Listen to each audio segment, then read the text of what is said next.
Hello बच्चों, कैसे हो। मैं हूं पूजा मेहता और ये है मेरा यूट्यूब चैनल स्टडी नेटिक। आज यहाँ पर ये वीडियो मैं लेकर आई हूँ उन गलतियों को बताने के लिए जिसके कारण आपके मार्क्स कम आते हैं।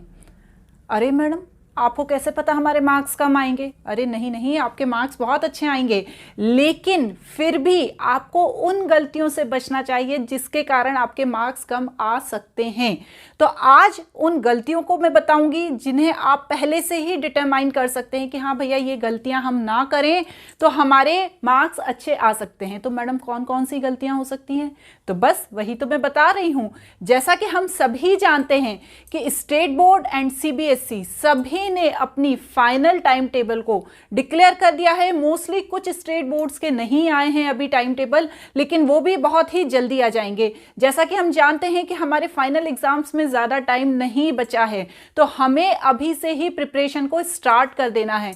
तो वो कौन सी गलतियां हैं जिन्हें करने से हमें बचना चाहिए, जिससे हमारी तैयारी अच्छे से हो सके। साथ ही साथ उन गलतियों के बारे में भी मैं बताऊंगी जो आप एग्जाम के दौरान करते हैं, एग्जाम हॉल में पेपर लिखते समय।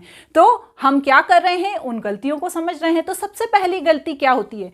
सबसे पहली गलती होती है मार्किंग स्कीम को नहीं समझना। देखिए, हम जानते हैं कि जब हमारा सिलेबस आता है तो उसमें हमें क्लियरली लिखा होता है कि इस चैप्टर से इतने क्वेश्चन आएंगे और इतने मार्क्स के क्वेश्चन आएंगे।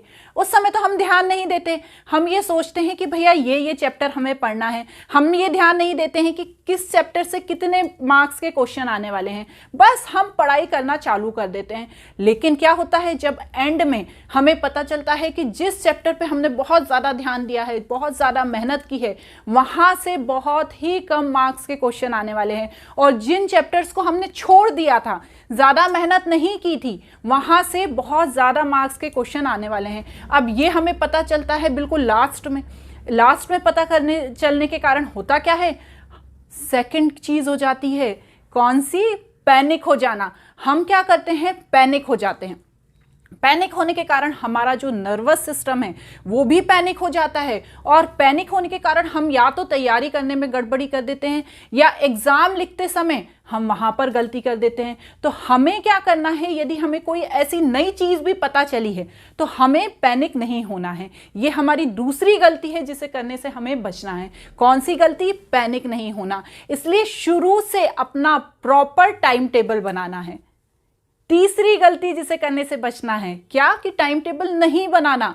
टाइम टेबल तो बनाना ही है। जैसा कि हम जानते हैं कि जितने भी मोस्टली इंटेलिजेंट स्टूडेंट है या एवरेज स्टूडेंट है या बिलो एवरेज स्टूडेंट्स हैं, टाइम टेबल तो सारे स्टूडेंट्स बनाते होंगे। क्यों? कि यदि आप टाइम टेबल नहीं बनाओगे तो फिर कैसे काम चलेगा, आप कैसे प्रिपरेशन कंप्लीट करोगे? यदि आपने अभी तक पढ़ाई स्टार्ट नहीं की है और आपने टाइम टेबल भी नहीं बनाया है तो फिर तो बड़ी दिक्कत होने वाली है।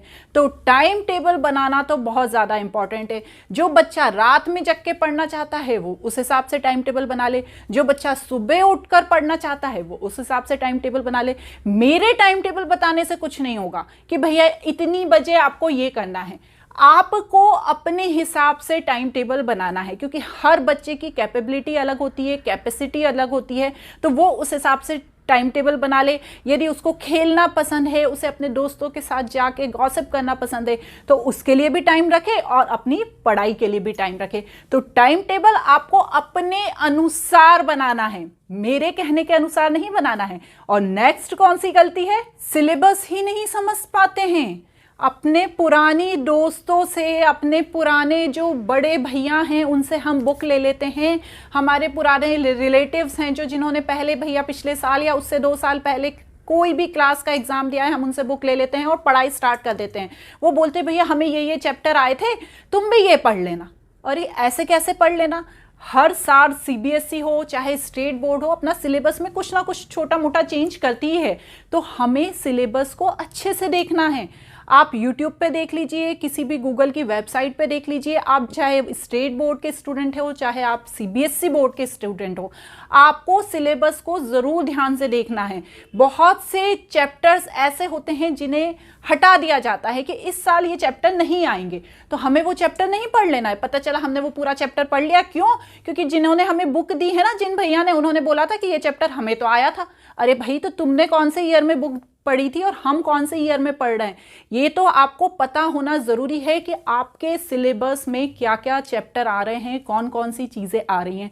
तो अच्छे से सिलेबस को चेक कर लेना है, बिल्कुल लास्ट मोमेंट पे ऐसा ना हो कि अरे हमने ये चैप्टर पढ़ लिया था, ये तो आना ही नहीं था, इससे हमारे 15 दिन बर्बाद हो गए। इसलिए अभी भी टाइम है, सिलेबस को चेक कर लीजिए। सबसे इंपॉर्टेंट रिवीजन। अभी आप बोलेंगे मैडम अभी तो आप कह रही थी कि पढ़ाई चालू करो, पढ़ाई चालू करो, साथ ही साथ रिवीजन के नोट्स भी बनाते जाओ। रिवीजन के जो नोट्स होते हैं ना, वो बहुत इंपॉर्टेंट होते हैं। हम जो टॉपिक पढ़ रहे हैं, हमें जो टॉपिक डिफिकल्ट लग रहा है, उन्हें छोटे शब्दों में एक अलग से कॉपी में लिख लीजिए। डाउट कॉपी, मैं हमेशा कहती हूं कि एक डाउट कॉपी बनाओ जिसमें हमें जो जो डाउट हैं उन्हें लिखते जाओ। जब एग्जाम आएंगे तब उस कॉपी को जरूर देखो। यदि कोई ऐसा सम है या कोई ऐसी चीज़ है जो बहुत ही ज़्यादा डिफिकल्ट है, तो जहां आप जिस टेबल पे पढ़ते हैं या जो आपकी अलमीरा है उस पर उसे शॉर्ट में लिखकर चिपका दो। चलते फिरते घूमते फिरते उसे देखा करो ताकि वो चीज़ आपको याद रहे। तो डाउट कॉपी बनाना बहुत ज़्यादा इंपॉर्टेंट है, जिससे क्या होगा कि आप जब रिवीजन करेंगे तो उसी डाउट कॉपी में से, मतलब हमें ये डाउट थे, इन्हें हमने नोट कर लिया है, तो उस डाउट कॉपी में से आप वो चीज रिवाइज कर सकते हैं। तो रिवीजन कॉपी जरूर बनाएं, क्योंकि जब एग्जाम आता है उस टाइम रिवीजन ही सबसे ज्यादा जरूरी होता है। आपने कितनी ही अच्छी पढ़ाई की हो, लेकिन यदि आपने रिवीजन सही नहीं किया तो आपके मार्क्स अच्छे नहीं आएंगे। इसलिए रिवीजन करना इंपॉर्टेंट है, और किस चीज का रिवीजन करना है ये आपके ऊपर डिपेंड है। क्योंकि हो सकता है एक व्यक्ति को या एक बच्चे को वो टॉपिक इजी लगता है, दूसरे बच्चे को वो टॉपिक टफ लगता है। तो जिस बच्चे को वो टॉपिक टफ लगता है वो उसके नोट बनाए रिवीजन के, शॉर्ट नोट लिखे, और जिसको इजी लगता है वो छोड़ दे, स्किप कर दे, जरूरत नहीं है, एक बार पढ़ लिया बात खत्म हो गई। तो आपके ऊपर डिपेंड है कि किस चीज का आपको नोट्स बनाने हैं, किस चीज का आपको शॉर्ट में लिखना है। लास्ट एंड सबसे इंपॉर्टेंट क्या होता है, नंबर गेम को समझना। नंबर गेम क्या होता है मैडम, देखिए हमें पता है कि ये टॉपिक है, ये कितने का आएगा, 5 मार्क्स का आएगा। तो भैया उस टॉपिक पे हमें ज़्यादा ध्यान नहीं देना है।